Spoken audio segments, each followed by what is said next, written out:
A simulação da ONU é um evento que teve início nas universidades norte-americanas. Nos Estados Unidos, na Universidade de Harvard, onde foi feita a primeira simulação da ONU com estudantes de direito. Deu tão certo que outras universidades pelos Estados Unidos começaram a reproduzir, e depois pelo mundo, e depois por colégios. Uma simulação da ONU, como o próprio nome dela diz, ela simula uma Assembleia Geral das Nações Unidas. Nessa Assembleia Geral é discutido as questões ou problemas que mais estão em evidência no cenário global. Então, justamente os alunos, eles sentam nas cadeiras conforme o oval da sede das Nações Unidas, e a partir disso cada um tem um tempo definido para dar o seu discurso inicial e debater futuramente as questões. Eu conheci as simulações da ONU pelo TikTok em 2022, finalzinho do ano, nas férias. E eu sabia que a escola também promovia as simulações da ONU para os segundos anos do ensino médio. E nesse meio período, eu meio que já tinha decidido que eu queria fazer relações internacionais, e eu descobri que tinha uma ligação entre essas duas tarefas. Comecei a pesquisar as simulações da ONU, participei da minha primeira em maio de 2023, e eu participei do colégio. Eu acabei representando Cuba com uma colega da minha classe. Foi muito divertido, sinceramente, foi bem legal. E esse ano eu continuei participando de simulações da ONU.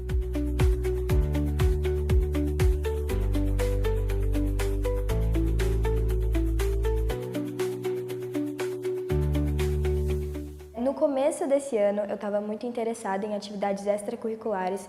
Por esse motivo, eu acabei entrando nesse mundo das simulações, que eu vi que era uma área muito próxima da que eu queria estudar. Antes de eu participar da simulação de Yale, eu fui em um programa de verão, nessas férias, em Yale, que era focado justamente em um curso de relações internacionais. Eu viajei até Connecticut, onde fica o campus da Universidade de Yale, e comigo foram 4 brasileiros apenas e outros 50 alunos de outros países do mundo inteiro, cerca de 32 países, para discutir temas globais e ver como é o campus da universidade. A Yale resolveu então criar uma outra modalidade de simulação.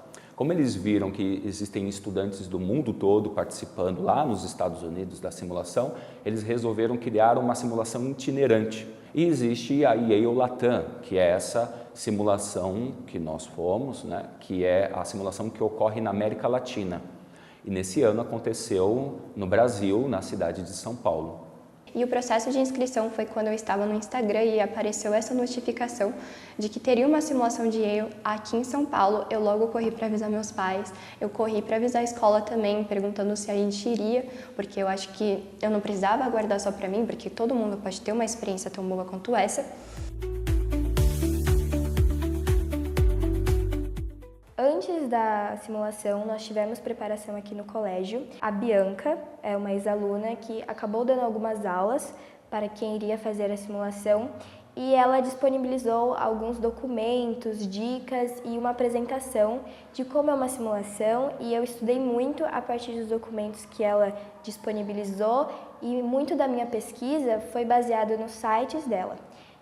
Eu também tive uma aula de inglês com a professora Maíra sobre como melhorar a public speaking skills, que é falar melhor ao público em inglês. Eu acho que as aulas de inglês aqui do colégio são excelentes, porque são aulas inteiramente em inglês. Eu estou falando isso porque não são todos os colégios que oferecem essa oportunidade de ser uma aula integralmente. Então, que é inglês, inglês, inglês, que você não aprende só a gramática, mas você aprende como utilizá-la, em que circunstância. Pela minha parte, como professora de língua inglesa, o nosso objetivo é justamente prepará-los nesse aspecto linguístico, para que eles tenham o que é necessário para argumentar da melhor forma possível, mas também para serem ouvintes atentos e usar os argumentos que ouvem a seu favor, e também para o ambiente diplomático. Os benefícios são não apenas a curto e médio prazo, mas também a longo prazo, porque essas habilidades comunicativas que a gente desenvolve aqui, elas são para a vida toda.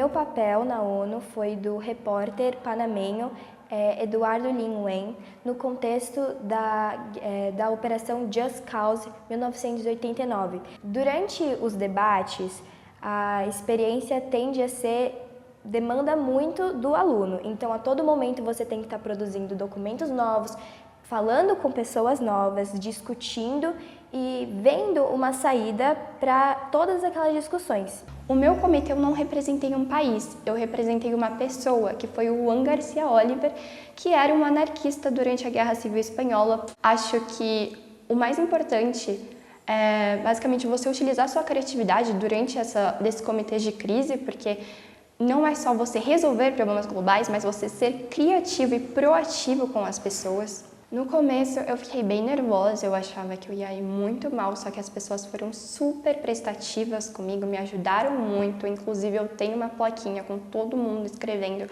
os nomes deles, os agradecimentos pela minha participação no comitê. Eu acabei ganhando o prêmio de Best Position Paper do meu comitê. Basicamente, era um documento que eu propunha todas as minhas ideias de solução e o meu posicionamento sobre o meu personagem, que deu base ao meu procedimento durante a simulação.